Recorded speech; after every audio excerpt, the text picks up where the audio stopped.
Welcome to the Making Up the Numbers podcast. The Making Up the Numbers podcast is sponsored by Hope Technology, Revolution Bike Park, and the world's finest independent mountain bike magazine, Singletrack.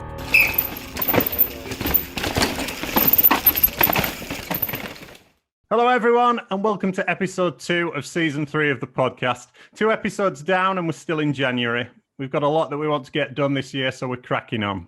Jack, Valley, and Jamie Edmondson on a new team, the RockShox Trek factory race team. Sorry, I got that wrong, haven't I?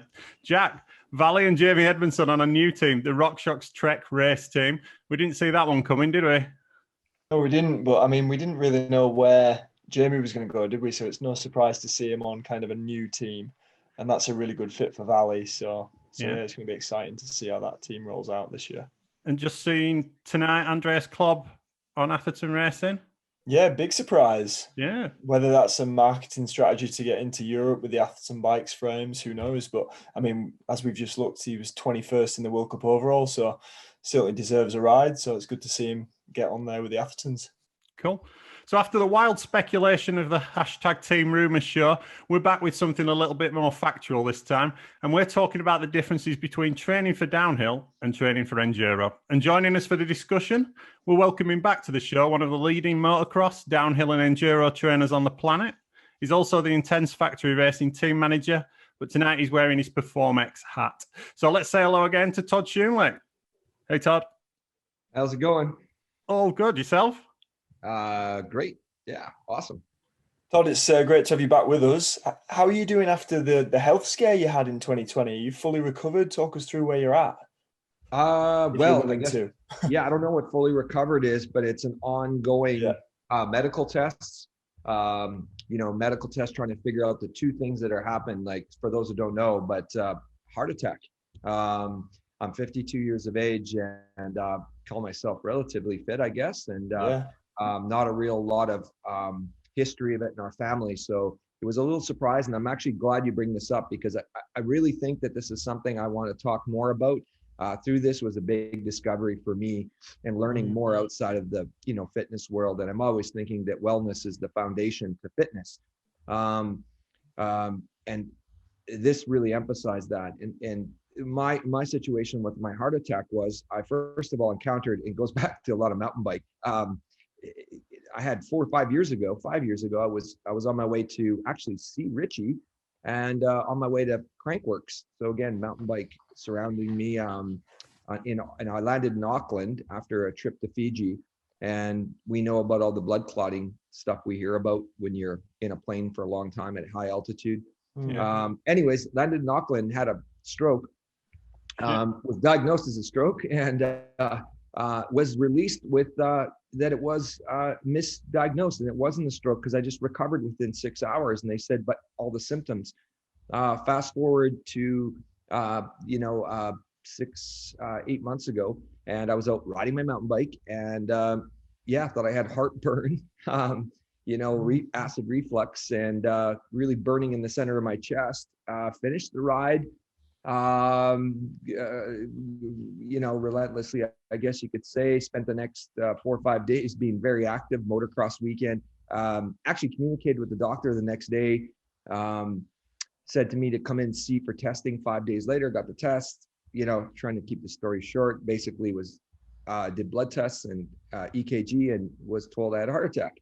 And real crazy. And that weekend I spent it with Couscous, Fabian Cuisini. We were out riding moto and mountain biking, and it was one of the most active, I have to honestly say, 4 or 5 days I followed, thinking that I was just going in for some acid reflux medicine for my heartburn. But after all that, we are here now, which is we're trying to figure out why blood clotting. And there's two things happening. I have a hole in my heart, and this is where it gets interesting. I hope this is something that those listening can really take seriously and understand. And I hate to be the guinea pig often, but I guess I am with my injuries and the staying active as an athlete. But I got a hole in my heart, and I guess that's not a rare thing. There's I've heard all kinds of numbers, but it's probably around 10 to 15% of the population have a hole in their heart. That's not a problem. Most won't get that heart patched through a process or a surgical procedure because it's relatively harmless in a sense. But I've also got blood clotting, so the blood is not coagulating. So that is more curious to the medical people, and this is again where I try and this is where it's, I think, interesting for those, or it should be. We're trying to figure out this is past injuries. And when every time you hit your pedal on your shin, I found out a lot more about this when I really met with professionals. And, every time we smash our pedal or we hit the ground, and, it's kind of wild because, all of us, I hope that not think that we're not reckless or we're daredevils, with this lifestyle. But, when the specialist I met with asked me about if I'd ever hurt myself, it's kind of like you sound like you're bragging in your. To us, it's a daft question, yeah. Yeah, it's like, oh God, you almost giggle, and then you sound like an idiot or something when you start describing, like, well, how many times in the last week do you mean? And like, they asked me if I had surgery, and I said, well, 11 times. And that's at my 52 years of age and motocross background and BMX and everything else. And I don't wear those as a badge of honor and by any means, but we discovered that all these have a consequence. And, now that's not saying my injuries produce these blood clots, and this is what we're trying to find out. Right. But was it related to that, or is it a blood disorder that's not in my family history or tree? And then I'm managing that right now with blood thinners.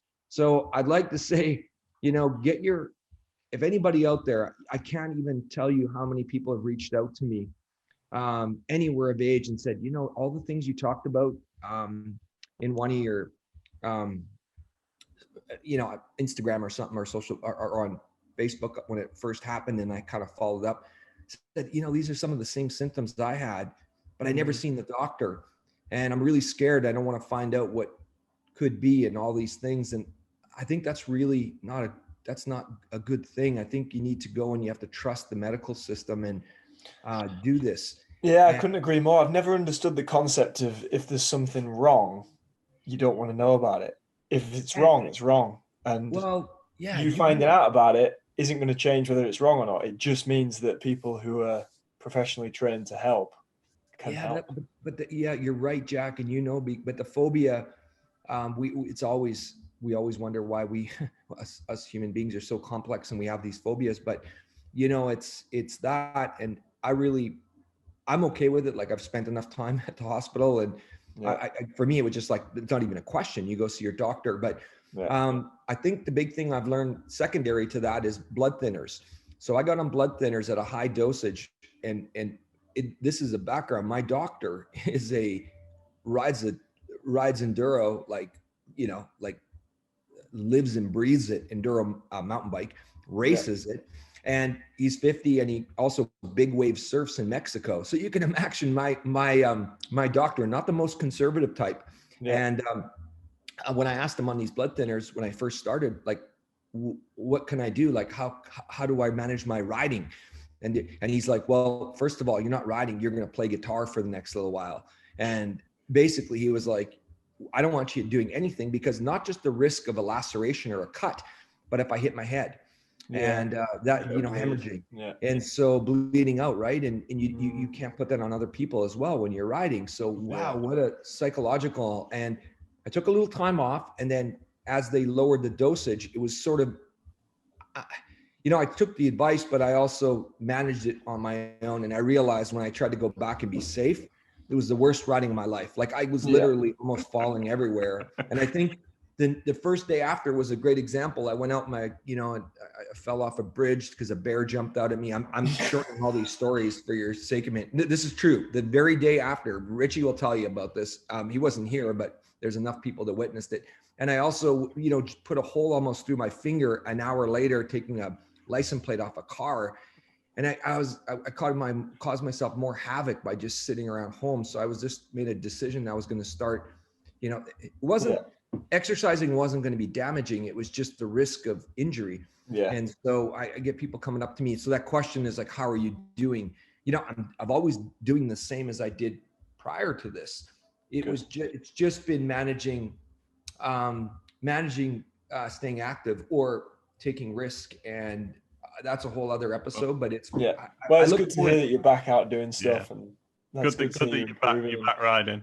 Good luck with it. Well, who better to join Todd to talk about this subject matter than a rider who's been at the sharp end of both disciplines, the 2013 Junior Men's Downhill World Champion and the first man to win back-to-back Enduro World Series titles, Yeti and Fox's Richie Rude. Welcome to the show, Richie. Thank you, guys. Thanks for having me. Our pleasure. Yeah, great to have you on. Whereabouts in the world are you, Richie, at the moment? I'm home in Connecticut, so East Coast. Yeah. Nice. Just enjoying the cold weather, I guess. Yeah, for sure. And are you able to get much gym training at the moment, much bike training? What's the situation at home? Yeah, that's pretty much all it's been. It's been in the gym and then been on the bike as much as I can, really. Nice. Keeping busy then. Yeah, trying to. Good. Cool. So before we get into the actual kind of day-to-day training side, I thought we could maybe go back a step. Todd, there's a stat I read somewhere that if you're an American who's over 7 foot tall and between the ages of 20 and 40, there's a 17% chance you'll play in the NBA. I've not had that validated anywhere. It's just something I read. But when he was winning the Tour de France, Miguel Indurain, famously, he had a resting heart rate of 28. Is there any element of that for enduro or downhill? Or are we all starting on a level playing field, or are there specific body types you think that are kind of better suited to each discipline? Yeah, man, this has been something I've just, you know, I guess you could say that has always intrigued me and looking at. I love this stuff. It's you know, something I'll look at on the side, but I think there could be, but various riders, you know, how they have proven this, this might not be this, you know, this might not come into effect with enduro and DH. Greg Menard versus Troy Brosnan in DH, both successful, obviously different, you know, size and you know, reach and height, as well as Richie, you know, Mr. Rude right here versus say Jesse Malamine, relatively small dude, not Richie, Jesse, and you know, all relative to height and mass, or you could say leverage and reach. You know, we've seen success from all of them. So, you know, I guess you could argue with the NBA statement, you know, you could argue that the ball size and the hoop height are all the same for all the athletes. Yeah. So maybe there's an advantage for the taller players. Yeah. You know, so obviously that's more, you know, obvious. Regarding road cycling, I guess you could argue that the motor, you know, power of respiratory and legs have a higher degree of demand than say enduro or DH MTB, which you could say also would, I think most would agree, have a higher degree of skill and risk taking versus the motor. I guess you could then say that places XC mountain biking somewhere in between, you know, where there's the motor and there's the, you know, there's the risk taking skill development. And I think there's still a bit of a, you know, I think there's still a bit of a sweet spot that you know, that's probably on average the most successful, you could say, in the downhill enduro world. Like example, Stevie Smith, look at Aaron Gwin, Loic Bruni, Jack Reading, you know, all you know, all the same, right? Kind of. So, you know, but we can also choose, like with our sport, we can choose the size of our bike and components. So, you know, we can change, we can change up crank length, bar width, lever reach, spring rates to compensate for weight. So again, I think this helps balance out the advantages or disadvantages that we would have with leverage. And I would always argue it's not as much body type as it is preparing your particular body type to perform at its best physical and psychological, which is the part that's, I think, misunderstood. which in turn enables, I think, athletes to maximize their skill that they would get from their own practice or coaching, and their risk taking, which some may call courage or I think there's another element as well. When we had Matt Walker on the show a few weeks ago, he said something about our brains. He wasn't talking about me. He was talking about him and Jack. Our brains process this shit faster than anybody else, basically. And I think there's that in there as well. I struggle memorizing tracks. I have a really, really poor short-term memory. And I think that's a massive disadvantage, because obviously if you know exactly where you're going, you can go a lot faster than if you don't. And I wonder if that's genetic or if it's practice, because if you ever do it with these guys, like the other two on this show right now, George, it's nuts. Yeah. I have no idea how these guys do it.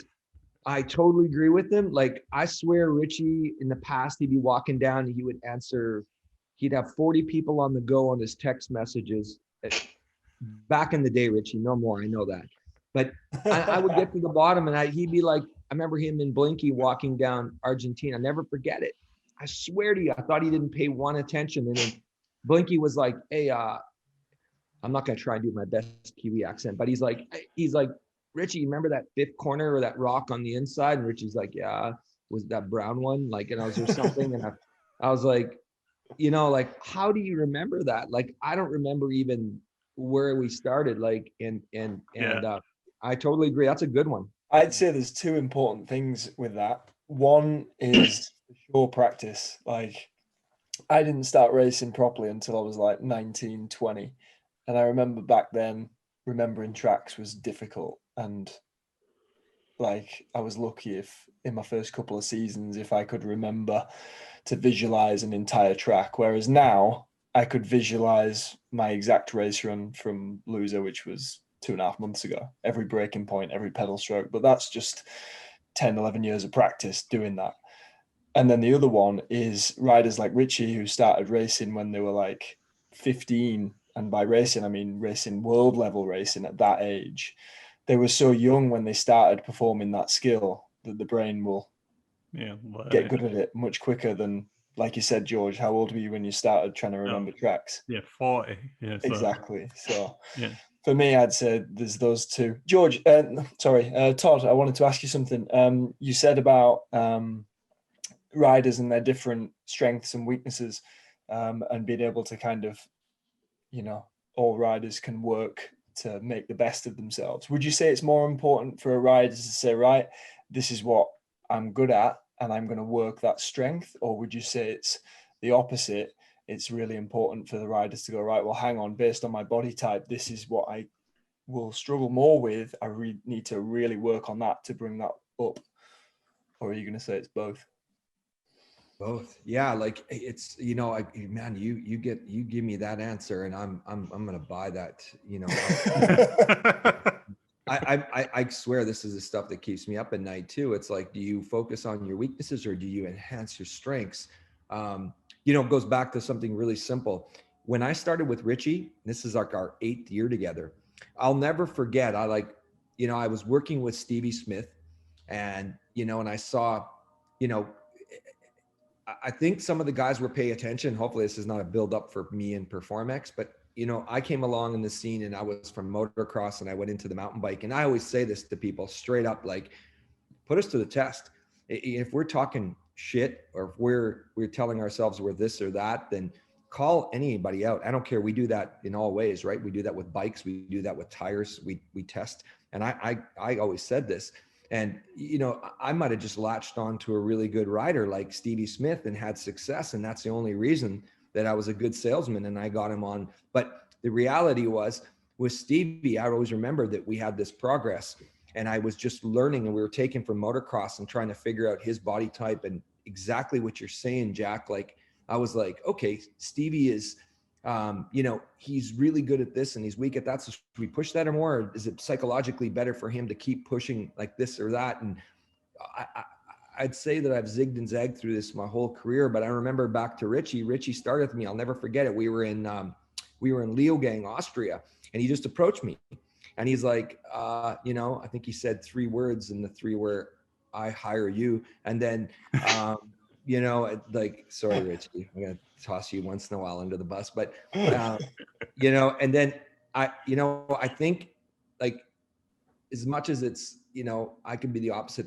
say too much and he says too little, but Richie is a sharp dude, man. And I think from talking to Damien, his manager, because I talked to Damien, I was like, hey man, I knew Damien a bit, and I was like, hey, do you think I could help this kid out? And he's like, yeah, I kind of seen the way you work with Stevie. And I'm like, okay, so here I go. I'm like, okay, enduro dude, now he's going to enduro, because I already kind of knew this. Damien was telling me. And then I remember, like, I don't remember what it was. It was like a few months later, and I ran into Sven Martin, and Sven was like, he's like, I seen some, like, because I wasn't on Instagram or anything, but I can't remember, he's talking to me or somebody was saying something, and he's like, wink, wink, you guys don't go to the gym, do you? Like, Richie doesn't need to go to the gym. I'll never forget it. Like, he's telling me this. He's like, and I was almost thinking, holy shit, I go to the gym a lot with Richie. Maybe he's got it right. Maybe I'm wrong. Like, I was like, yeah, I go to the gym. And I was like looking at Rich. I was looking at Sven's face to see whether he was going to call me an idiot or, you know, and I was like, and he's like, oh, okay. And then, you know, like Sven style, he just turns around 180 and runs the other way. And, you know, gorilla in the mist sort of thing. And then I was like, holy, maybe I was questioning, like, does Richie need to go to the gym? Yeah. So I kind of thought about that as we went along, and it's like, I've discovered something. And, you know, we work with Richie's strengths. We definitely work on that power that he's been blessed with. It's not my training. It's not mom and dad. It's not steroids. Sorry, all you people that love to point fingers at steroids. I just love it. It's just, get me on that conversation. I'll eat you freaking alive. But anyway, no, there's nothing else I'm that confident in, but that's a good one. And anyways, back to, you know, with Richie, and it was like, we realized that there are parts with Richie's training, like his mobility is really naturally really good. And it's like, he'll tell you year to year, it's a moving target. Like we keep trying to, you know, work down with the path and, you know, and find the cracks. And when we find the cracks, we sort of target them, and things start really general in the beginning. And I just sort of follow the protocol that I do with everybody. And then I think with time, years, you start to realize his and I's first phase of training is so much different now than it was 6 months ago. And not just through the process of me learning. There's that one thing I'm still learning over here, but also Richie's learning. And then we also are Richie's developing. So they're kind of, you're juggling those three things. So. Well, that brings me nicely into what I was just about to ask you, Richie. I'd say you're probably a different kind of build to the typical enduro racer that we see on the EWS circuit. Do you feel like your physique and your strength gives you an advantage when you get on the bike and go racing? Yeah, I feel like just how enduro sometimes is like pretty downhill style. Like having a bit of kind of mass and like strength kind of helps, because I don't know, like over a weekend you get beat up pretty good just from like the amount of riding you can do.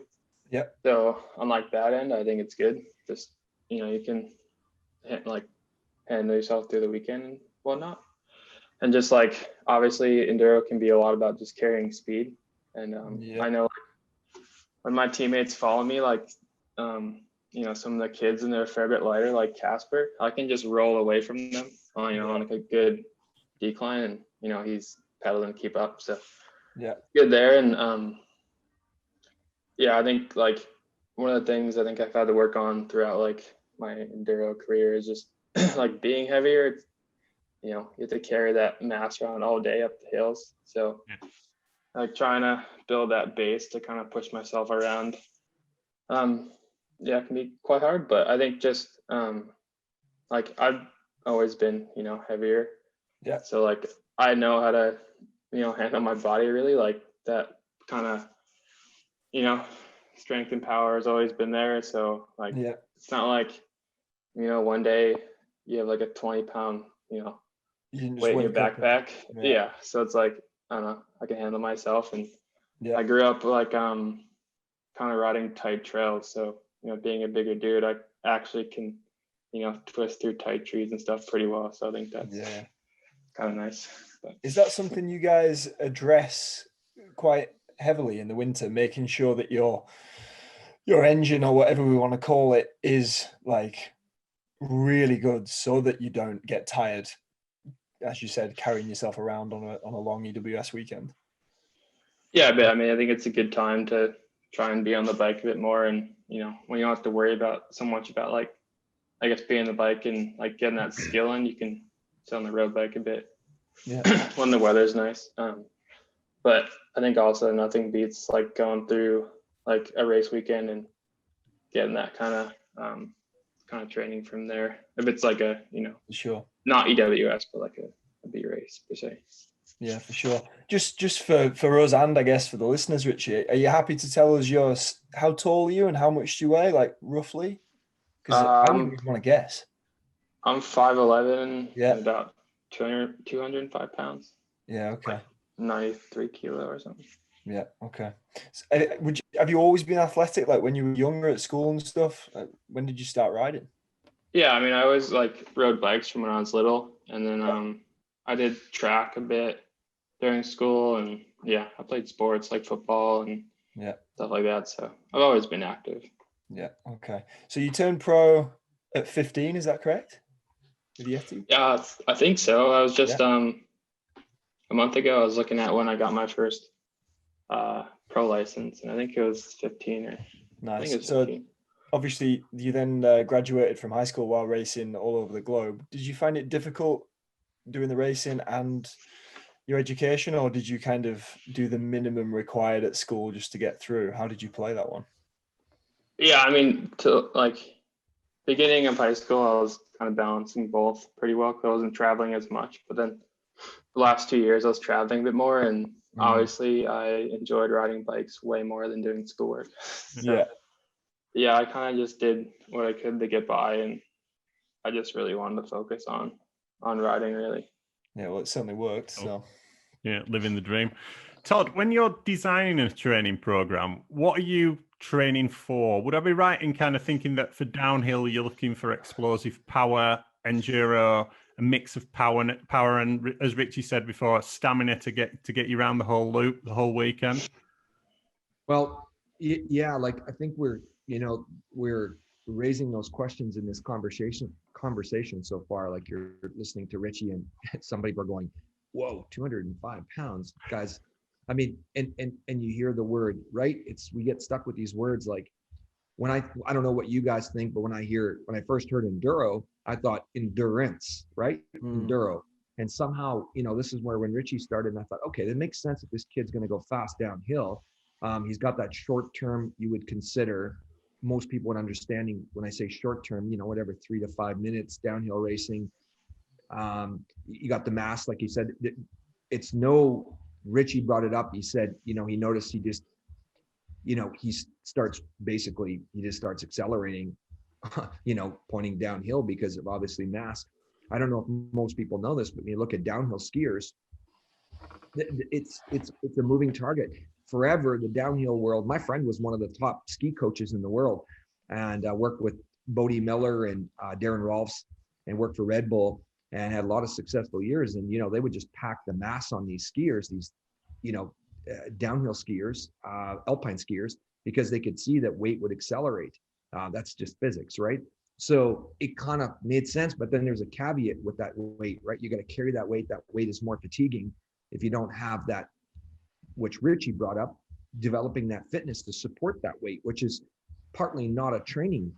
It not developed from training, it's genetics. And if you fight your genetics, you might just disrupt your body's own, in a sense, abilities. We've watched that with even Richie and his past current, or, teammate. I was going to say, I can remember if he was on Yeti again, but yeah, he is, with Jared Graves, right? We see him. I think I learned a bit just watching from the background and watching him maneuver between power and strength work to more endurance-based work. And yeah, hopefully my ego is not big enough or too big, and and that I couldn't be learning something, and there's always something discovered. So what I basically discovered was, that through these guys and these athletes, that you had genetics. And so what I do is and body type, and you also had the athletes input. So what I like to do is, George, is take the look at the training protocol as decided based on 3 levels of input. First one would be the discipline, so whether DH or enduro, and that would have an effect on the training I would prescribe. 2 would probably be, or not probably, would be body type. So whether an ectomorph, endomorph, or mesomorph, and I'll let people look that up if they're not sure what those are, but 3 different body types. And 3, the input of the athlete. So, their physical strengths and weaknesses. So they do a questionnaire with me. That's why it's ideal. Sometimes I spend some time with them, even around the home, and Richie's out here often, and we just sort of chat about it, and he's on his bike and he's probably thinking about it. But, that said, I also don't believe enduro and DH are much different than each other. Both have multiple, efforts, runs. Downhiller will have multiple runs, throughout the day in practice days or training days, and versus the stages of training or stages of racing that the enduro guy will do. You think about it in that term, and in some ways, believe it or not, if the research is right, and I've done a bit of it, there could be more difficulty with the DH style event physically, because you have to turn it off for a while. So whether it's that return to the pits, communicate with your mechanic and et cetera, the team, then get back on the lift, spend a bunch of time downtime. And I don't know, what do you think, Jack? That's probably in anywhere between 30 and 60 minutes sometimes between runs, or it can be At least, yeah. Yeah, and that's tough, because your system goes back into recovery mode, and it can kind of go where, if you're like, believe it or not, you could test this in interval training. If you have a little more, if that was controlled and that was a bit shorter, that recovery time, and your body would stay more, let's just say, more warm. It would stay more primed. And so there's some difficulty there, and that's where it could be misunderstood. If I've actually looked at the total amount of seat time at a downhill event, of course, still the enduro has got a bit more volume. But again, I'll go back to what I said prior to that, which is I still take the body type and the athlete's input into it. Then, with also, like, with recovery, a factor, and then you've got also between them, you have very, very similar biomechanics, which is, primarily the focus of my performance strength training, is working on those biomechanics. I think that's what the training, a lot of people will come and they'll say, what muscle are you working? Or, what do you, I'll say, don't think of it as a muscle, what muscle group, but as what movement. So we're constantly developing movements.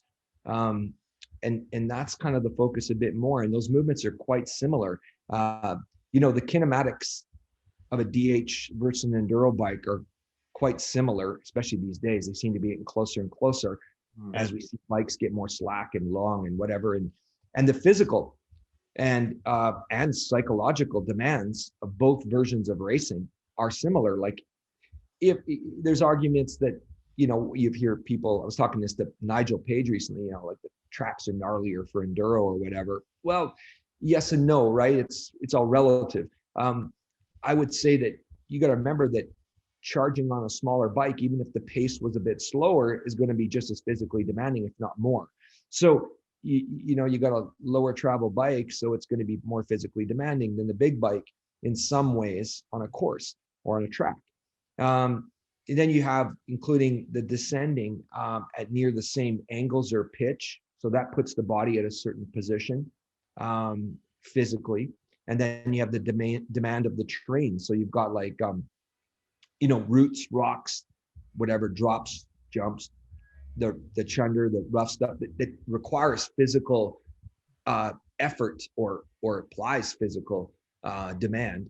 And so again, it's why I do not put a full or even high emphasis with athletes on whether they are a DH or an enduro rider alone. Like, it comes into the equation, but it's just a part of the equation, along with, again, the body type, which we evaluate in a lot of ways, and I won't go into it all, but some people see the way I do it on my Instagram, whether it's testing mobility and range of motion, and then also weight to power ratio, and then athlete, filling out a pretty in-depth questionnaire. And then after they fill out the questionnaire, I'll still spend time, on Zoom or in a phone call and sort of try and pick through it a little bit more and see if I can really get some answers on where they're, where they could improve. So. Okay. So let's say the season's ended, Todd. Your riders have had I don't know if you give your riders a few weeks off, but they return early November, is it usually? That sounds about right. Yeah. Tell me a little bit about about those first few weeks of training and how you kind of ramp it up over the next, up to Christmas, is it usually? Is that kind of phase one? Yeah, I guess, without giving away the Performix secret sauce, yet not sounding like an infomercial here for myself and for Performix, but this is why I believe Performix is unique to other training systems out there. I have to admit this, and if I don't, I'm just sort of hiding in the dark here about this. But first, I must explain that, like our training is based on 3 areas. When I say training, yeah, I don't want to say don't think that I'm trying to dumb this down. I'm not. This is just an easier way of seeing it in verbally, and it's that one area is strength training. Call it like gym work. Another part is cardiovascular training. So call that on bike, stationary pedaling, rowing, and various other activities I recommend, such as like cross-country skiing, hiking, etc. And the third part would be broken down into, stretching and mobility work through traditional, static stretching, dynamic, or even, non-traditional stretching that I do through movement, including yoga, Pilates. Now, also understand some of these areas can also overlap as well, meaning the strength training, the gym work could be focused on endurance, and even the cardiovascular development, alone just through like various, like say, circuit training style or strength and conditioning phases, as well as, the cardiovascular training could be focused on strength and power through like intervals or high intensity outputs. Obviously, you're going to be working your legs hard, and you could see that as strength. Yeah. And last, there are phases that are, like where mobility work is built into the strength training. So where the strength training will have movements that are really difficult. So is it complex? Yes, it is. Yeah. And it isn't. I'll sometimes say it's not rocket science, but then sometimes I surprise myself, and my wife will stop me and she goes, it is. It is a bit of a, a science that like when somebody sends me an Instagram or something, says like, how many reps is Richie doing in that squat, or how many, and it's like, they want to, how many reps should I do in my squats? It's like, whoa, like that's like saying to me, how do I live a happy life? Well, that's like, wait a minute. There's so many ways, like, what are you trying to work on with your squats? But, after 25 plus years of training athletes and somebody trusting me along the way, all these athletes that are quite incredible, and, my 52 years of age, it provides you with a ton of research and development. And I'd say that's it. And, besides some obviously really unruly nostril hairs and ear hairs, but, that's kind of what the age comes with. And so, in the kind of, it's like the opposite of like what I understand to be in the bodybuilding world, where they would do a day on split days where you do Monday, you might do chest, Tuesday, back, etc. You're more focused on doing everything. Is it more on compound movements? Is it more on and balancing, not even doing the strength and endurance separately, like kind of the balance between those things? Is that the thing that changes? Well, with the Performix training protocol, it's general. Again, this is a general view of it. But again, I gotta watch my secret sauce here, right? So, phase one is generally, and so gives us some answers here to the listeners. Generally, strength one is strength training is unilateral. So I'll work left and right side of the body, along with reciprocating. So the push and pull. So if you look at your body, you have a bicep and a tricep. You have a quadricep and a hamstring. You have a push and pull muscles, pectoral muscle, rhomboid muscles. So your body's been built and evolved into this machine that can reciprocate. So you can climb a tree and come back down, or whatever your purpose is and your functionality.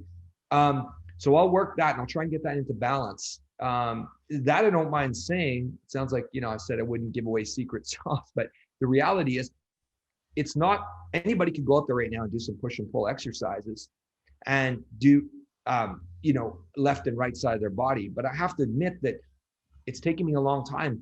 And Richie will tell you, I prescribed this for a few years, where the athletes, if let's say they can push a certain amount with their quadricep, I want to be able to pull a certain amount with their hamstring, and in a reciprocating movement, or say shoulder internal versus external. And not everything's a 1-to-1 ratio. In fact, some are 10% different, some are 300% different.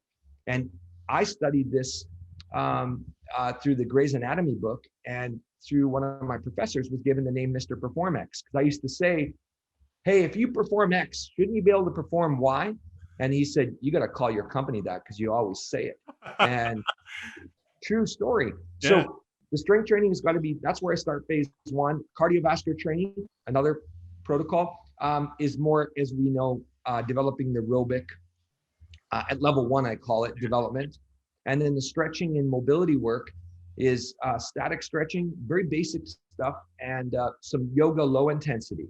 And these phases are also determined by determined in length and intensity by the athlete. Again, meaning body type, strengths and weaknesses, number of years they're with the Performix system regimen. As Richie will tell you, our first phase of training now completely starts different than those first few years now, because a lot of this stuff, he checks those boxes, and he doesn't regress. He maintains them even through the race season. We don't need to come back as long. And then there's also goal setting and testing, and the balance between protocol and individual athlete is, I think, very, very important. Yeah. So let's sorry, I didn't cut you up, but you asked me about compound. I did mention compound, yeah. Compound. And I don't feel like I answered that. So, is there, you kind of said like, what kind of movements, the bodybuilding versus, what we were talking about, individual body parts and stuff. In short, yes, the training can be split between, I focus on those compound or multi-joint movements. I split things typically between, Richie will tell you, upper and lower body, whole body, and various applications from, single exercises in a workout, one single exercise, to up to 20 plus exercises in a workout. And compound movements or multi-joint movements are the primary exercises for majority of these phases, including the traditional lifts like deadlifts, squats, bench press, back row, chin-ups, and cleans, albeit, many of them are modified to suit for the sport, as many would be aware of if they've seen my Performix, sometimes, social media, and they see a thing called Performix clean press, and I'll get all the CrossFitters on there. Oh, that's wrong. That's a terrible clean press. And I'm like, yeah, it's absolutely a terrible CrossFit clean press. It's not the purpose.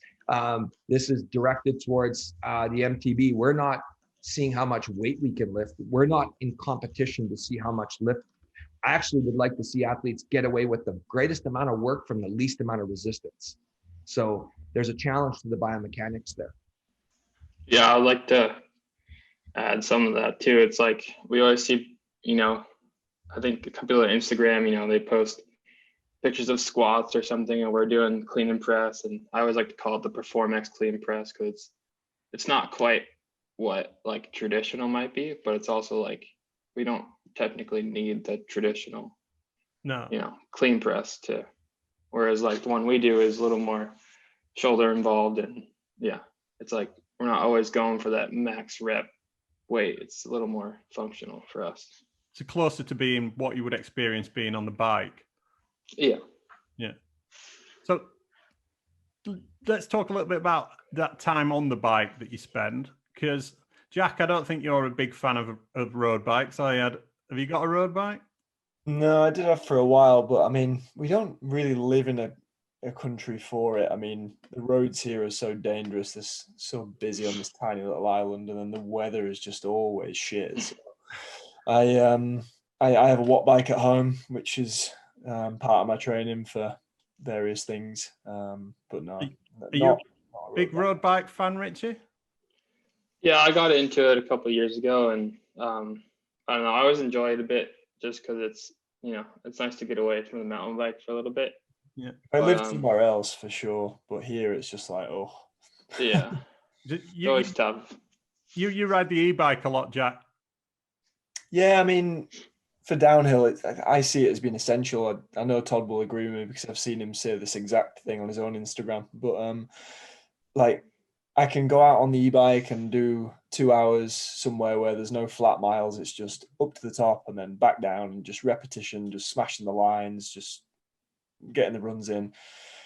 And then I can come home and I feel like I haven't done anything. So I can just go straight in the gym after lunch and do like a 2-3 hour gym session and get my training that way. So I've had my technical time on the downhill bike or the e-bike, and then I then get my value in the gym. Whereas if I'd done the morning ride on the trail bike and done like 3,000-4,000 feet of climbing, I'd then go in the gym in the afternoon and just be like, oh, I'm so tired. So yeah, there's definitely a purpose for e-bikes for downhillers. And Richie, what do you think? Obviously with enduro, you're coming at it from a slightly different angle. Do you see any real place for e-bikes in your training?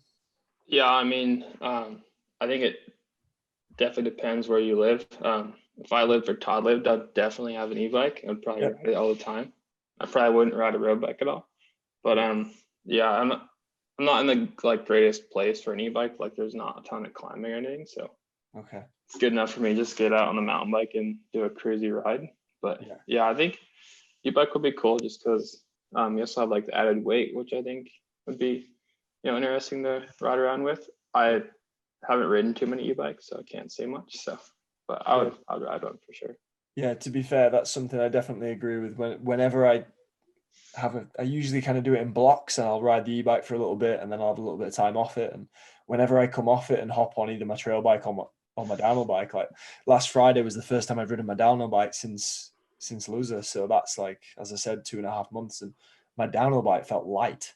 Like it felt like a small trail bike because I'd been living on the e-bike for a few weeks. So yeah, there's definitely a place for them. Any Yeti e-bike on the way, Richie, that you can tell us about? I don't know, man. It's hard to tell what's going on. There's a bloody e-bike coming. Jesus, they all got tell us when, and we know it's turquoise. So just like stop being Remy Natalia and hide everything.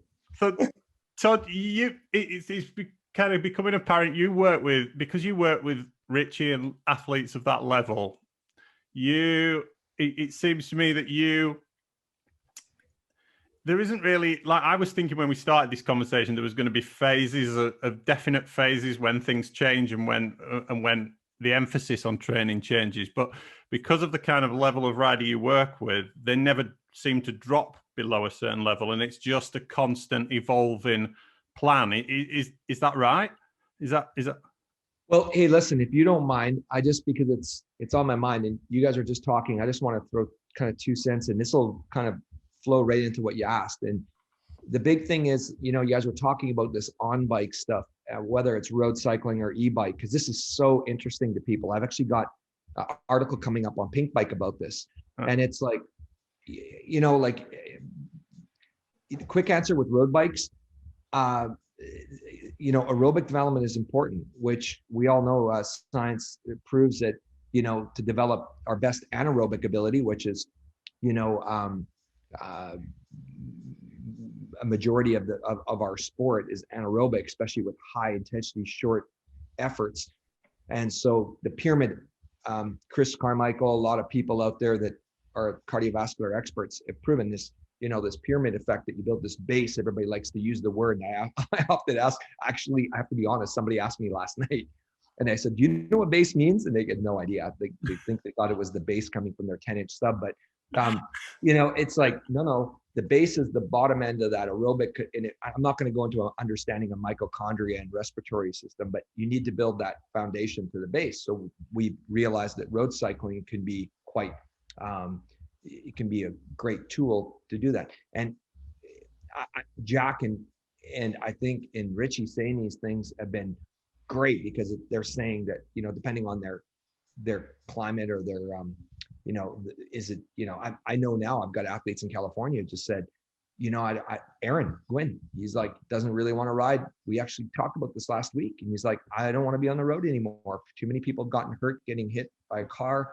And it's like a lot of guys have, so what's the benefits if you're trying to do something that's supposed to be improving your fitness and you're hurt and now you're way back, right? So, I think you could develop it a lot of ways. And that's why the base can be built a lot of ways. Like I like to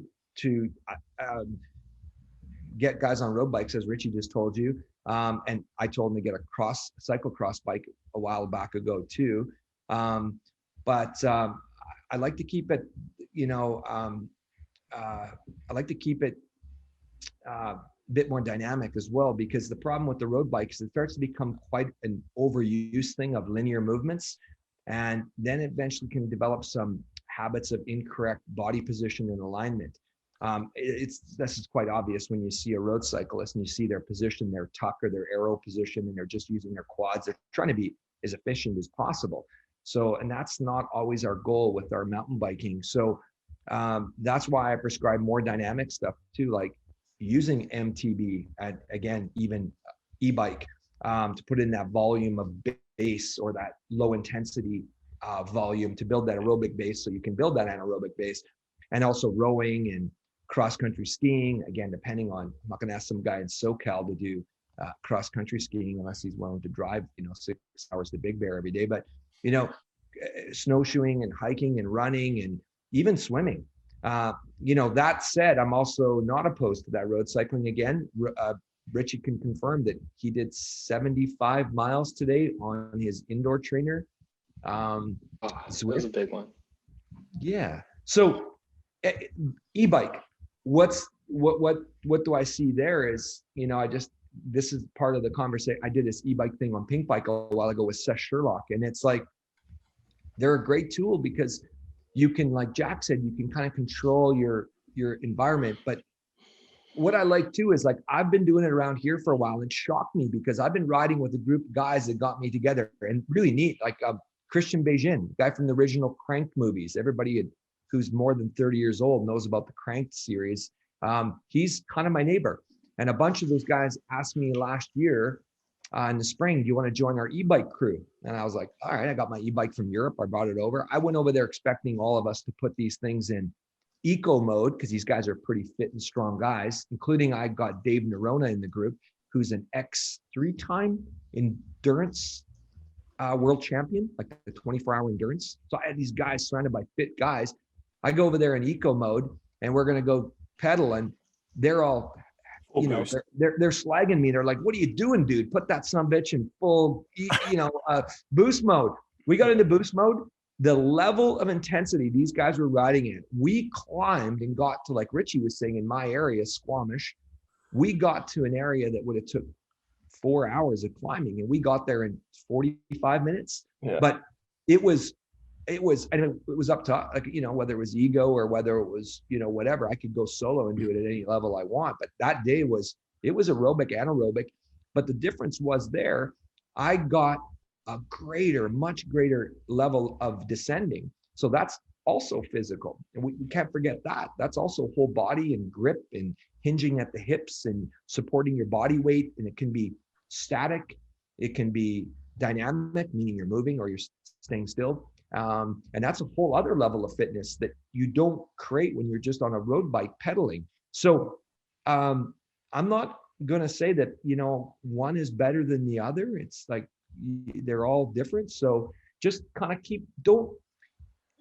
I just want to always remind people when you're doing stuff, there's no matter of fact in a lot of these things, right? It's a moving target, and they all overlap in some ways, and they all complement, and they all do some different things. So, that sounds like a lot of times what I'm giving you answers towards, but yeah. And do you ramp things up then towards the season? Once we get back after Christmas, you just said Richie said he's had a big day on the road bike today. Is this now where the real work gets done between now and the season starting? Well, to give you an idea, Richie will do about depends on the year. We've had years where he does 8 phases of training, and last year, 2020, because of COVID, we did 14 different phases of training. So we will do anywhere. It just depends on how long. And the phases of training I'm working with the athletes is anywhere between, it can be as short as a week or 2, and it can be as long as 8. And in those phases, there's what we often hear is, periodization. So higher and lower intensity to allow the body to push to a new goal or level, and then also recover from that, because you can't constantly push against something to achieve success or constant adaptation. That's all it is. The body is adapting to a stress. Yeah. So at the moment, Richie and I have kind of we've moved through already. We're kind of he actually worked with another trainer that I brought on board to help me. And I actually just stuck him into the other trainer, Addison Bain's, hands for a few weeks and said, I'm going to have no input at all. I want Addison to fully take charge, do some power work with him. Addison comes from an incredible pedigree of road racing in Europe, and then becoming a U.S. CrossFit national competitor and successful one. And then, so you got this incredible, real broad stroke kind of guy. It's done it all, right? Kind of the left and the right. And so we put in there, and now him and I are into a phase of strength and power work.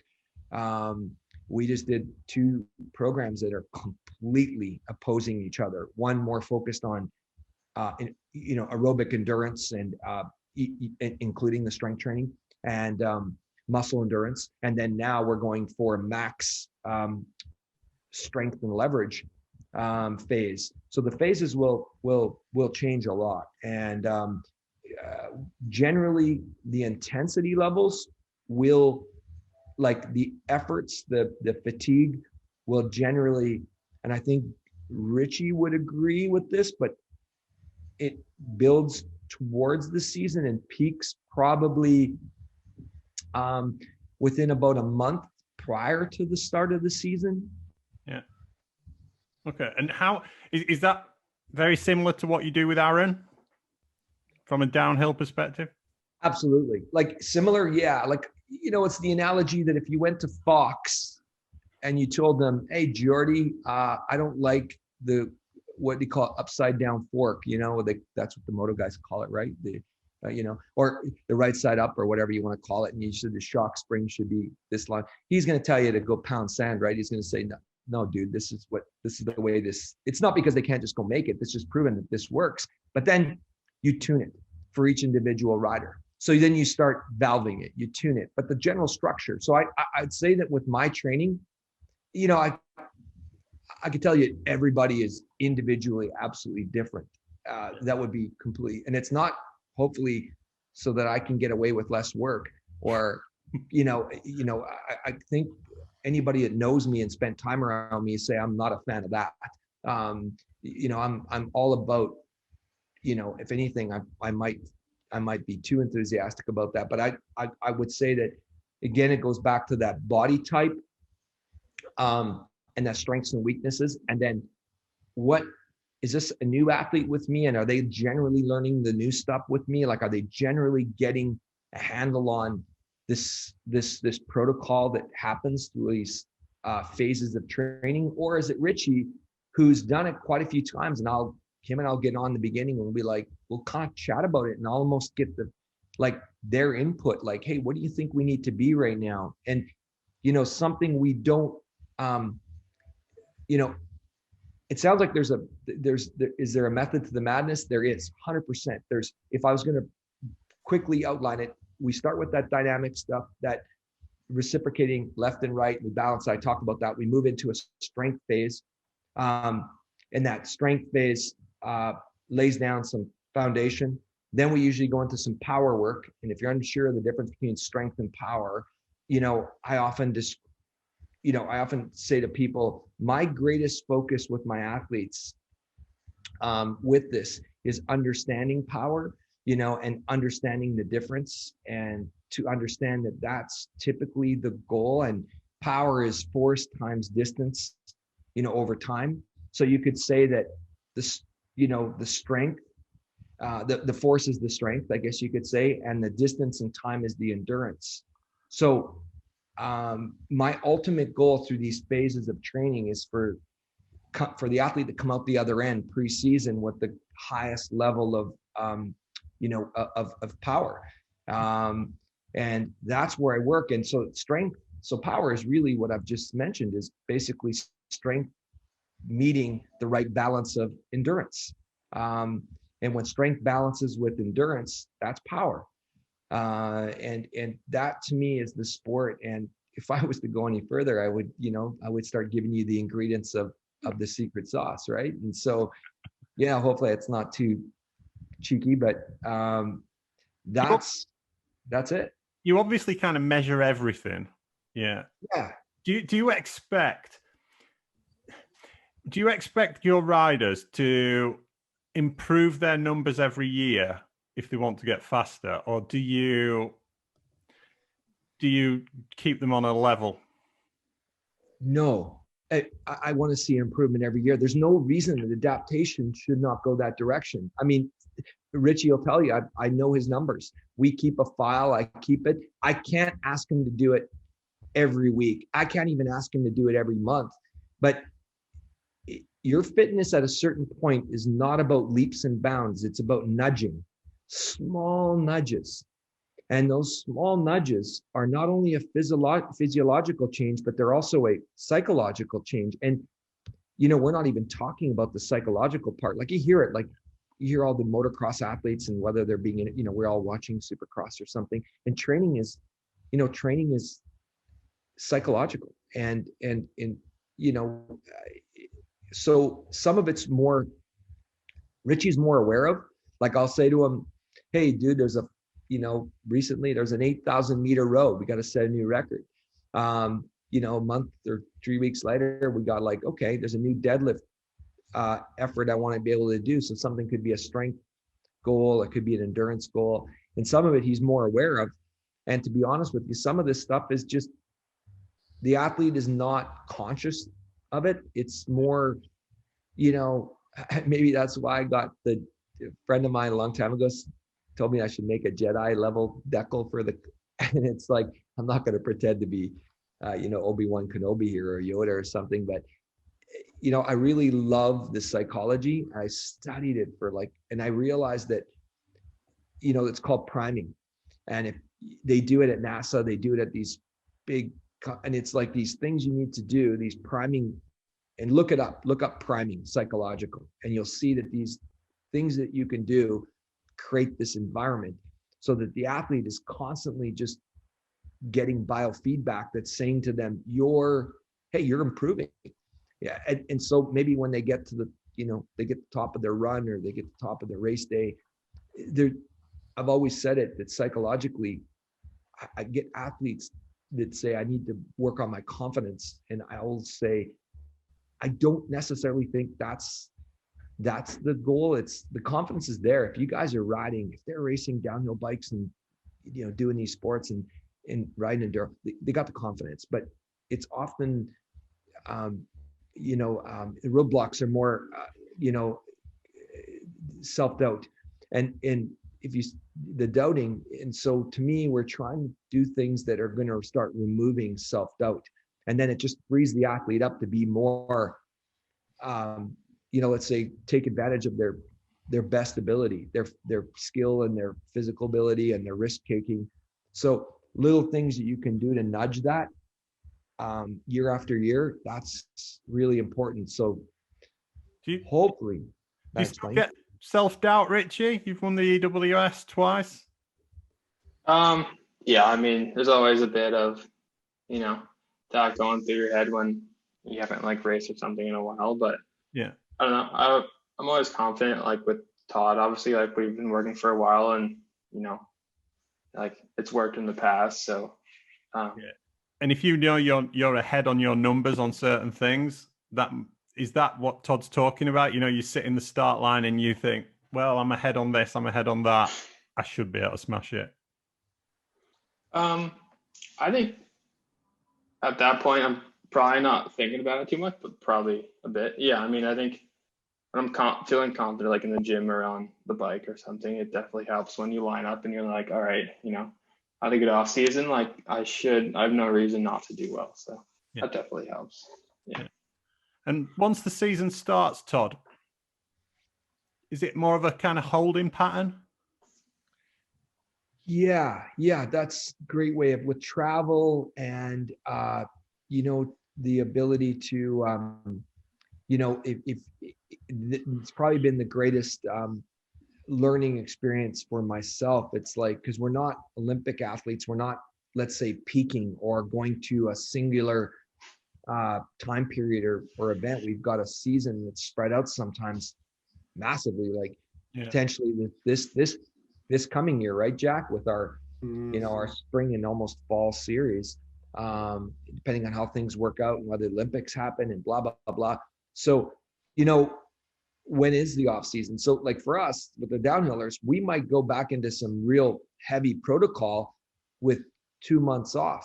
So with 2 months off in the summer, I'm not going to have the athletes just trying to go into maintenance mode. No, it's like it's back game on. I will go back to my athletes, and in a time period of anything greater than, I don't know, 3 weeks, 2 weeks even. Richie will tell you this. We get 2-3 weeks off. I'll say, Richie, when you get back, when you land, give me a call, and gets on WhatsApp, and then I'm like, all right, you got 3 weeks. What's it like around home? Well, it's crappy weather. It's I'm kind of tired of the mountain bike right now. Okay, well, let's smash it with some power work. Or, hey, I really want to spend some time on the bike in Colorado. All right, well, let's just focus on something that you can do that will complement all that riding. So maybe some mobility work, maybe some movements that are less demanding so that you can put some energy on the bike, but still be training. So again, moving target. A lot of variables, right? And how did you handle last year with COVID? You said before that there was 14 phases, I think you said, last year. Tell us a little bit about the difficulties you faced with COVID and the uncertainty. Richie, I think that's for you. For me? Yeah, I mean, I think I enjoy training enough that having the year kind of like off, except for, I think, did 3 or 4 races? I don't know, remember really. But I think the tough thing is like not having that goal really to push for is tough. But I kind of enjoy the training bit of it. So like not being able to go to the gym, I got like a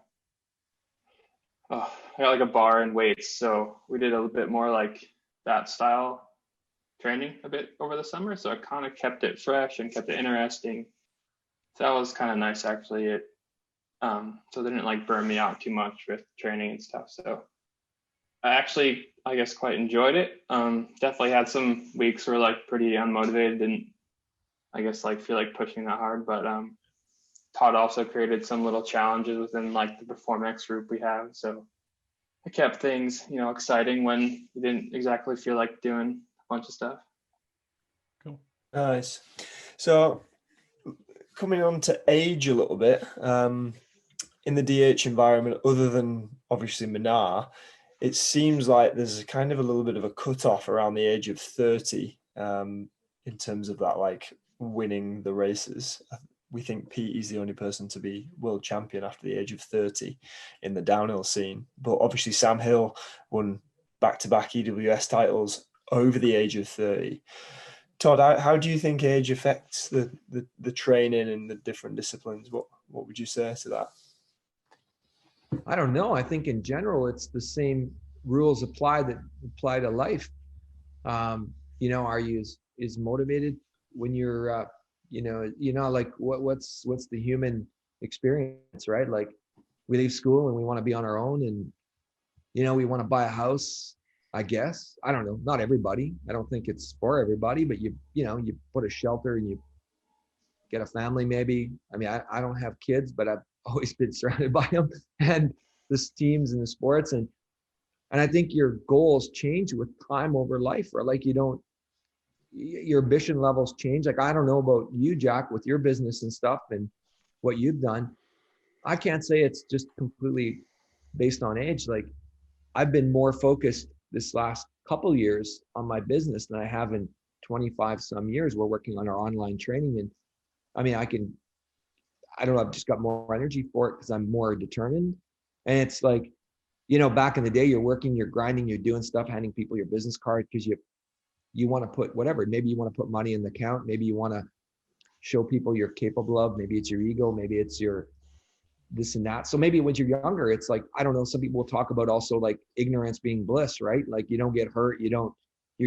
How many guys, dude, I'm like vet class motocross guy. What's the most famous thing you hear old dudes say about young guys? Like, well, I got to go to work on Monday, it's like, so in other words, young guys are not having to work. So they're reckless and some would say stupid or something. You use these really ignorant words, but I don't agree with that. I think the 17-year-old doesn't want to hurt as much on Monday as the 47-year-old. I don't believe that's the ego talking. Yeah. But I do think the younger person hasn't, gone through those emotional roller coasters of life and of injury and of trying to achieve. And I see these younger athletes and I think they're just ambition level. But then if you can balance that with the experience, right? Like you said, Menard, where you see it in his eyes. Like I spent some time even with Greg last year before at Marshy's place in France, and still his determination. Like, dude, day after Val d'Isole, and everybody just wants to get the hell out of there and and get home and whatever. And we were all on the road for a while, and he's dragging Marshy out to the track on Monday morning in the bloody rain and a really destroyed, horrible, Black Snake track. It's like, I'll never forget that experience, whatever that was, like 3, 4, 5 years ago. And like, is that anything to do with age? That's just determination. That's ambition. That's, whatever motivates Greg, and for him to go out there and do that on a Monday, where I didn't know a lot of 17-year-olds that asked to go do that, and 18-year-olds. So yeah, to me, that's what I don't know if it's age. I and age, they say age is a number or whatever it is. Are you training riders differently, Todd? So say, for example, I think Aaron's probably a good example to use here. I think he's a year older than me, so I think he's 33. Yes. Do you look for different things in his training now that you like, differently to when he was, say, 25? Like, do you find 100%. Riders? Sorry. 100%. Yeah, absolutely. You know why? Because I don't want to forget, this goes back to what I just mentioned before. I literally start with Aaron and say, what level where are you aiming? Like, where are you aiming in your racing right now? And Aaron's incredible at being able to look at life and racing. I've honestly, every one of these guys, you included, Jack, like guys that have other lives and jobs. And I'm always just super impressed and inspired by all you guys. But it's amazing how I feel like the successful ones know they can't do it all. They and the ones that fool themselves that they can are the ones that just get more frustrated. And like, if you know that, like Aaron just knew it, like, I'm going to start a race team. I'm going to get married. I found a girl and I'm going to build this house. And he's like, okay, so that means I'm going to have to probably find a new balance for the time being. And I'm not going to be the Aaron Gwin of 6 years ago, 5 years. And again, Aaron and I have been together 8 years. It's a different Aaron. And, you know, somebody from the outside world would watch him and they'd say, well, wait a second, is he getting lazy? Is he getting behind? No, he's much more honest with himself and he's just like, no, this is where I'll put myself this year while I get these things checked off. And even him, it's not like we all know the perfect balance. He's learning it. And we already chatted about next year. And he's like, well, these few boxes are pretty checked. I got me a wife. I got my house built. I got the team. Hopefully COVID behind us a bit. And it's like, okay, I got some space. Yeah. And that space is it's not just time on the schedule.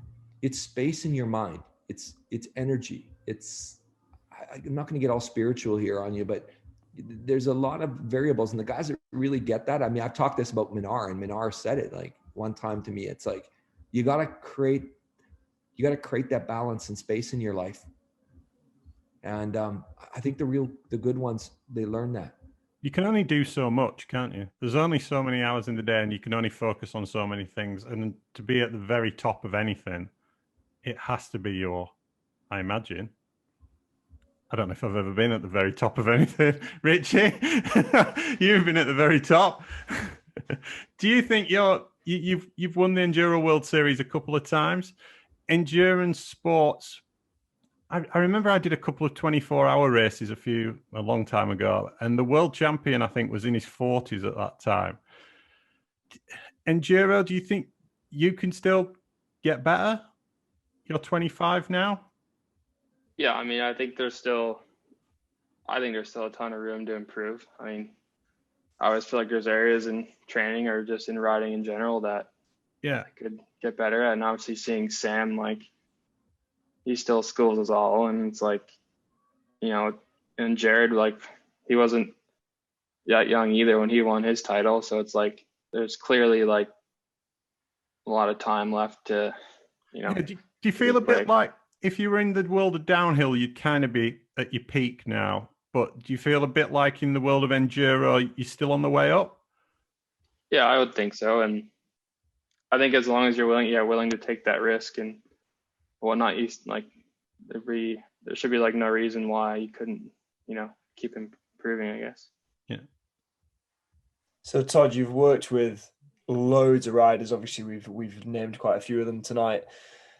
Couple of tricky questions for you. Who would you say is the most natural athlete you've worked with? So not naturally talented, natural athlete. Well, you know, Jack, it's such a tricky one because I'll be trying to figure out what is athlete, right? What is athletic? Who has got, like, you know, checking those boxes that I've worked with. Like I always see, like, I'll go outside of the people I've worked with, and you look at Loic Bruni and you see a body type, and you see those strong hips and legs that I think you guys we were talking about genetics and a little bit of body type. You just see how maybe this stuff works its way to the top. I spent time with Amory last year. Amory was at Ritalik Lodge, rode mountain bikes with us for 4 days, and just eating breakfast with him and hanging out with him and shooting the shit and laughing and stuff. It was great to see him and how he works. And I've known Loic long enough because he used to be really good friends with, he is good friends with with Sam Blenkinsop, who was on our team for lots of years, and I trained him for 5-6 years. Yeah. And so watching how he works, so there's some real athletic, like the guys at the top they all got their strengths and weaknesses for sure, but most of it's strengths. I'd say that I know like hardworking, hard to Blinky, Sam Blenkinsop. When it comes to being, let's say, an athlete or athletic, like, I mean, and I think, to be honest, and I say this when he's sitting beside me, probably by where it hurts him at some point. Like he's like, he never stops. Like that guy will do the work. That guy will ride. That guy will. I was at his place, and I'm not shitting you. And Marcelo Gutierrez, and again, I'm not throwing anybody on the fence, but it's like culture, right? Culture. Marcelo is one of the most. I trained Marcelo, and I had him and I had Blinky at the same place. And I'm looking at Marcelo, and is just naturally genetically strong and fit.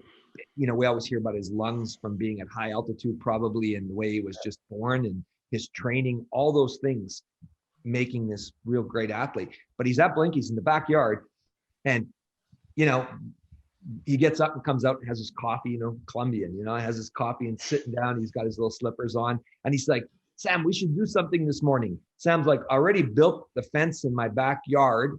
I went surfing. You went surfing? He's like, yeah, I went surfing for an hour and a half. I was gone for an hour and a half. I built that back fence right there. This is by like 10 o'clock in the morning, Colombian style, you know what I mean? And he's, and I've walked the dog. And now, do you want to go to the gym?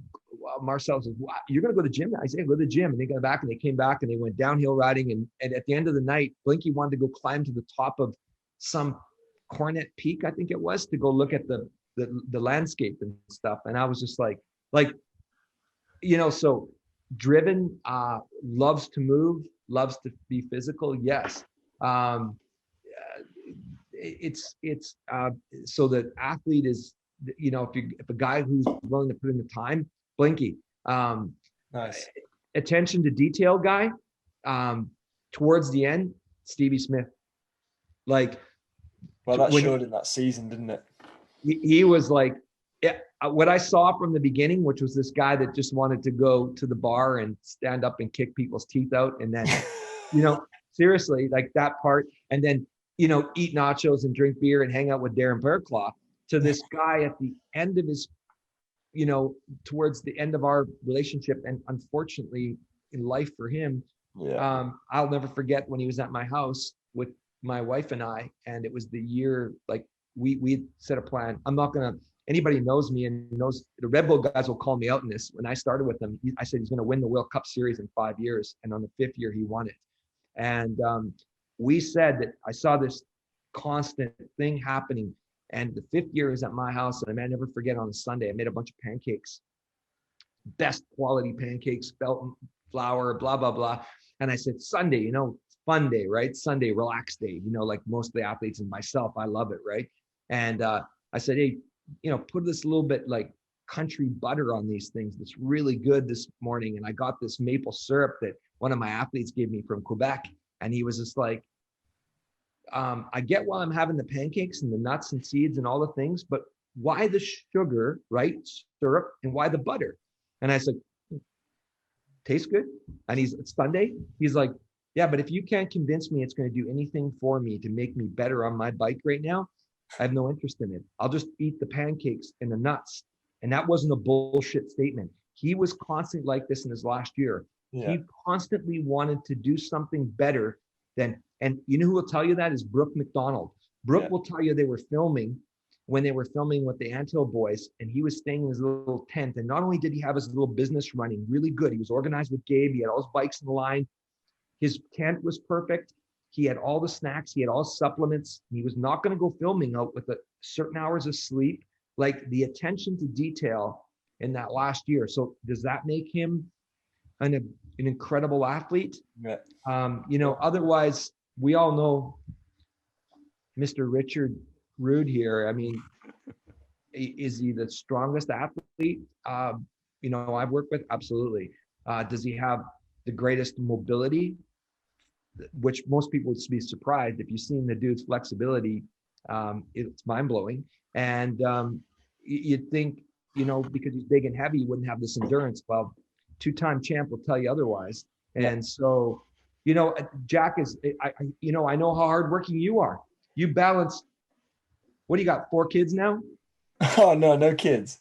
No, I know. I'm just kidding. I know you don't have kids, but you got your business. You're running a race team. You're out there World Cupping. I've seen you crack the top positions sometimes, and it's like pretty amazing. It's easy when you love it, though. So based off what you just said about Richie there, Richie, have you got a good kind of natural drive for the training, or sometimes, Todd, are you having to be on the phone going, "Hey, put the tea down, get in the gym"? Yeah, I mean, I feel like I have a natural drive for it. At least I like to think so. I mean, yeah, I always like to try and push myself, or try and be a little better. So yeah, I feel like it's always there. Yeah, I guess we're training for a reason, right? So it's easy to do it. Just let Sam beat him. If Sam beats him, or if Sam Hill. Yeah. if no, I thought you were gonna say Blenkinsop. Yeah, I know. No, if Remy Gove or Jesse beat him, there's a ton of motivation. You should see him the next month or two. You gotta like pipe him down. Like it was my third race this season last year, and Casper beat me. I was like, oh, just. He was, it was like game on. So it's like whatever, depends on what pokes him in the ass, I guess. Cool. I think I'll skip that one, George, because I think we've covered that one. Let's talk about diet for a minute, because Richie, I believe you love an ice cream or 7. What do you find more difficult, the diet or the training? The diet, I guess. Yeah. Yeah, I can, as I train and stuff, I also probably eat the same. So yeah. I've been the same weight for a long time and trained a ton, so you can off of that, I guess. Todd, let's talk about someone like me. Fabulous intentions, but as you've just said about Jack having 4 kids, I've got 2 kids, I've got a business, I've got a lot of distractions. Is it too late for this season now for me? Big part of me wants you to say yes. No. His only aim is to get off the sofa and look at his bike. So where should I start? Going into the forest and having a conversation with yourself. That's the first place they want to start. They'll do it in your house because you'll look like you're mental. But hey, in the forest on my own having a conversation, it'd be the only time that I get some silence. There you go. Go out there, man, and pretend you're sitting in front of Yoda, and have yourself a real deep conversation, and decide what it is that you're aiming at. I mean, it's the same thing I do with my business this last few years. It's like, am I willing to go? We've been filming this online training starting at 9 p.m. at night and filming till 4 a.m. Trust me, I'm like sitting here some days working on Richie's programs and everybody else's, and and getting the team ready. And I'm like, let's go make a coffee right now and get ready to go. But if you're determined, and this is what is it because I want to, is it because I want a bigger house? No, I'm actually just really interested in seeing what I'm capable of with this business. I had no expectation. I don't think this is any different than an athlete trying to achieve something. And I have maybe this heart issues, this health issues have underlined some things in my life. I've actually not, George, I've not trained properly at 52, full disclosure, in almost 10 to 12 years. And way before Richie. And I've always put my efforts first, and I kind of fit myself in after. And that's a good excuse to not do the work, because you're like, these guys are a bigger priority. They pay the bills. And I can tell myself that till I'm blue in the face. This last year, I don't do that. I actually think there's days where I do more than Richie right now, and I'll get on him. And I've done more of the yoga and the stretching recently than you, Richie. And I don't mind saying that live. Because, last night I was like working on our online stuff, and you know what? I just stopped at 9:30 at night, and I was like, nope, that's it. I'll do this more in the morning. And I did a yoga session from 9:45 to 10:30 at night. And I'm not a good night person. Like, I typically need to go to bed by 9, but I like being up at 5 or 6 a.m. So, it just depends on, I've had that chat with myself in the forest, dude. And so when I want to be better. I want to be my best motocrosser. So this year I want to be, if it's not this year, because, travel restrictions and all that stuff, I want to go back to the World Vet Motocross, and I want to have my best finish ever in World Vet Motocross in California. And I want to have my best EWS finish, which I got a 4th in finale in the old man class. So when are you launching the online training? We're hoping within the next 4 weeks. And I kind of set that because it just depends on how it goes. With the hardest thing is we're back a little bit because of COVID and the closures at the gym, and I'm using the gym, and hence to meet the restrictions, I have to go at 9 p.m. at night. So we have to go film and use my athletes. And Richie will tell you, I mean, the one thing to me, it's just, I have to do something right. Like I'm really not good at just the in-between, the gray zone. So I'm just being so strict, like I am with the training protocol, in this filming. The extra, I mean, I've seen, and we got a great videographer, from Pink Bike, Chris Ricci, who used to be, now he's with, and so like, I'll watch the video and I'll be like, nope, back is a little rounded, shoulders aren't back enough. That's not going out. And so let's go back. We got to film this again. And it's costing time and money, but it's really important to me. So, yeah. Nice. Richie, there's a couple of things I can't let you go without asking about. The first is downhill. Yeah. In winning gold in 2013, you beat a field that included Loris Vergier, Dean Lucas, Lucas Shaw, Mark Wallace. Given how well those guys have subsequently done in the downhill arena, plus seeing Martin Mays win a World Cup, do you ever wonder what if, and have you been tempted to return to the World Cups at all? I mean, I love enduro racing. I think that's kind of my thing. But yeah, I mean, I'd definitely be tempted to try a race here and there. I think it'd be fun. Like, I think with enduro racing, like, you're such in that mindset of going fast and you're on your line and stuff.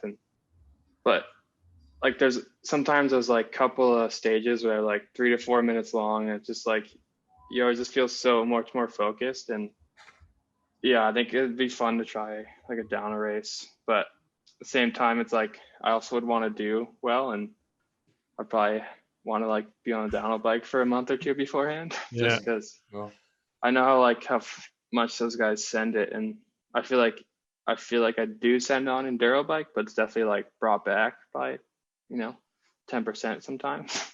Yeah. You get on like a proper down track on an enduro bike and you feel lost. So yeah, I think it'd be cool. Is there any way you could get like a shot at Worlds or something like that? Or is it more you personally?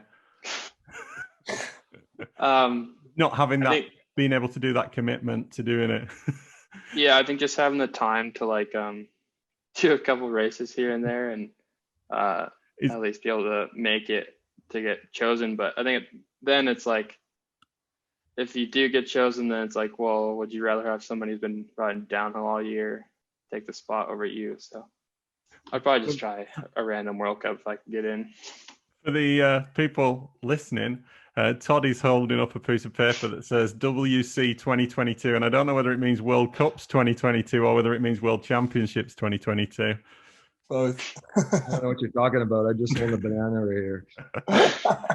The second thing is the doping infraction in 2018, and I'm not going to go into the who, what, how, as I think everything's been said. But I wanted to ask more. What effect did it have on you as an athlete, and how did you deal with it?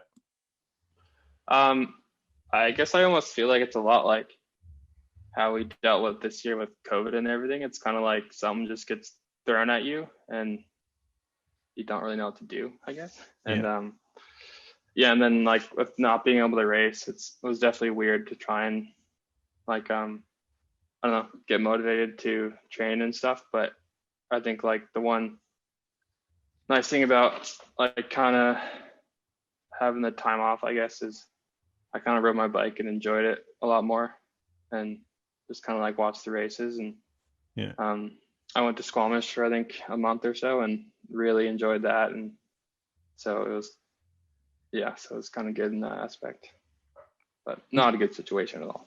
No, for sure. With hindsight, would you have handled that time period any differently looking back on it, or do you think it played out pretty much how it could have done, and that was that? Yeah, I think it played out pretty good. Like, got some good bike time at Todd's, and Me and my girlfriend went to Europe for like 2 weeks and just traveled around. So yeah, got some time to do stuff. Yeah, made the best of a bad situation. Do you find yourself being more cautious about stuff now, or have you not really needed to change anything with regard to anything? I was always pretty cautious, but yeah, now like super cautious. Yeah, now you're on high alert, I can imagine. So obviously you returned to the EWSs in 2019, returned at round 4, won that one and the next. That must have been pretty satisfying, I imagine. Yeah. Or did Eddie win the second one? George is giving me the start. If I'm Yeah, wrong, I thought you won. Did you not win the first 2 and then a third or something like that? I think I got second and then won the third. I don't know. Yeah. But yeah, like coming back to that race in Italy, I was like, oh, you know, if I get top 20, I'll be stoked, you know? Yeah. And then, you know, my teammate Sean was telling me like, dude, you're going fast. Like, I know when you say this stuff, you're actually confident with yourself. So yeah, I was stoked with that. Like, I couldn't ask for anything better. I think like not having like the idea of a championship or anything in my head it just like gave me the mindset, just like go out, have fun, just push yourself and see what happens. And yeah, I think I won the first stage and I like tried to like keep my cool and just be like, all right, well, just, you know, just keep going on. And nice. so yeah, it was definitely neat to win that and just feel so much better about, you know, come back to racing. Nice. One thing we haven't asked you actually, which I'd be interested to know, why did you choose not to race in 2020 on the EWS? I think we had some like national stuff that we could have done. Like we did some of the BME stuff in Colorado and Montana. And then I think as a team, we just decided that we would just let it go for this year and, you know, not having to deal with going over to Europe and stuff. So it was the whole Yeti program that didn't go. Yeah. So our whole team stayed in Colorado and raced there. Yeah. Yeah, I think it was sorry, go on. Yeah, I think it was just like as a team we decided that it was just safer to stay home. For sure. And you planning on lining up this year in June? Yeah. Ready to go. Yeah. Cool. Well, best of luck. Todd, I can't leave without asking about your other job.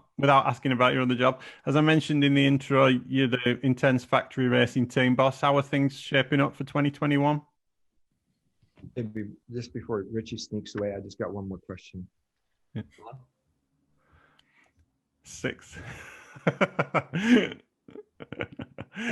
Todd's holding up a piece of paper and it says Richie Rude, 6-inch in the rear or 10-inch in the rear?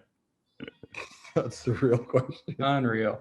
Unreal. Go big, bro. That's all I'm saying. No, I love Richie in enduro. Just so you don't think I'm some like only downhill fan. I think it's awesome. Team wise, yeah, it's we're all sitting and waiting right now. Hey, we're hoping everybody's prepped. I mean, we just bumped. I just told everybody I was supposed to be in California with Richie, and I were supposed to be at a team camp. So yeah, 2 hats I wear, right? One hat being the Performex trainer guy. And we were going to go down to Pacifica near Santa Cruz, and we were all going to ride. So it was going to be Richie and I, Aaron Gwin, Seth Sherlock, who's also on Intense Factory Racing, Paul Sarah, not on any of the, you know, obviously him, and I also work with people not on the obviously Intense Factory Racing team, as was with Norco and so on.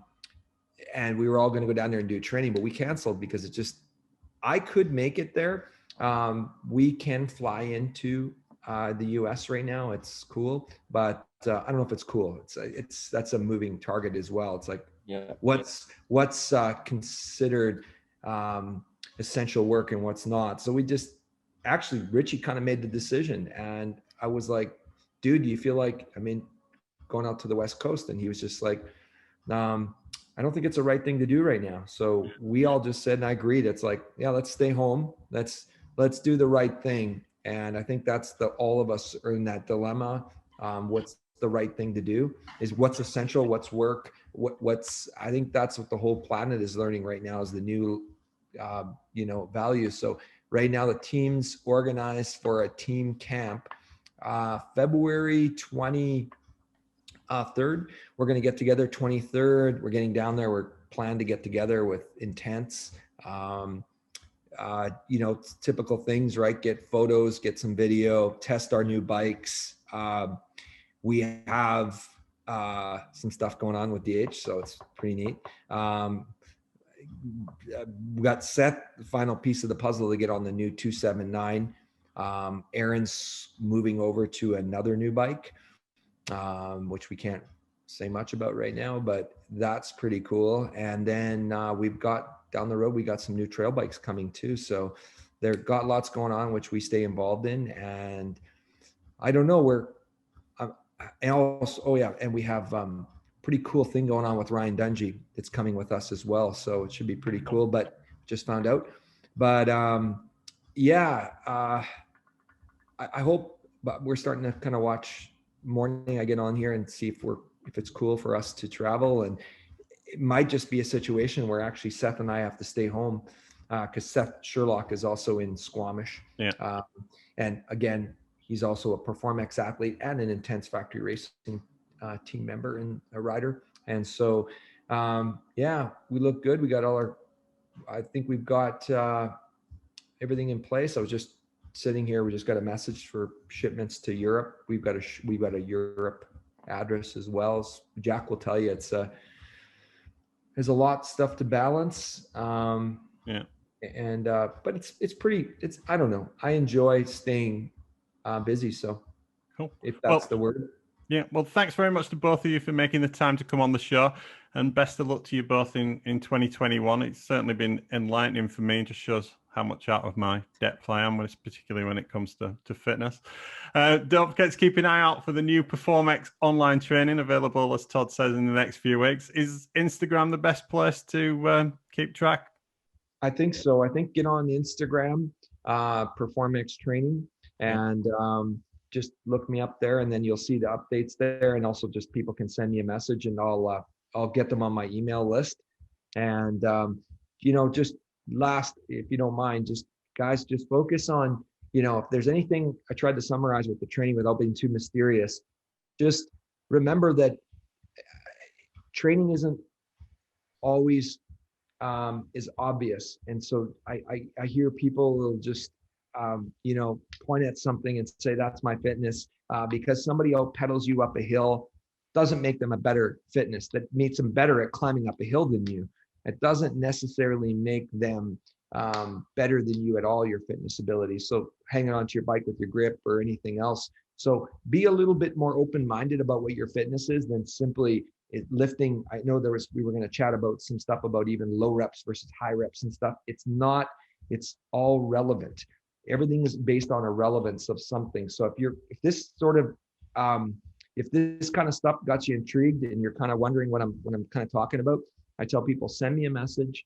I'll try and not be just mysterious. I'm trying with my Instagram alone, I try not to be just self-promotional. I try and use my Instagram to try and get people to think outside of the box and make sure that I'm trying to give them something, but still not give away everything, that the guys who are paying for it are getting it for free, if that makes any sense. So cool. Yeah. Wise words to finish with. Thanks again to our sponsors, Hope Technology, Revolution Bike Park, Schwalbe, and SingleTrackWorld.com. And just a reminder that we do still have some advertising slots available, so drop us a message on Instagram at Making Up the Numbers Racing if you can. If you're enjoying the podcasts, please subscribe so you don't miss out on any episodes. And if you've got a second, please drop us a review. Alternatively, give us a follow on Instagram at Making Up the Numbers Racing or Facebook.com/Making Up the Numbers. Thanks very much for listening. We'll be back very soon.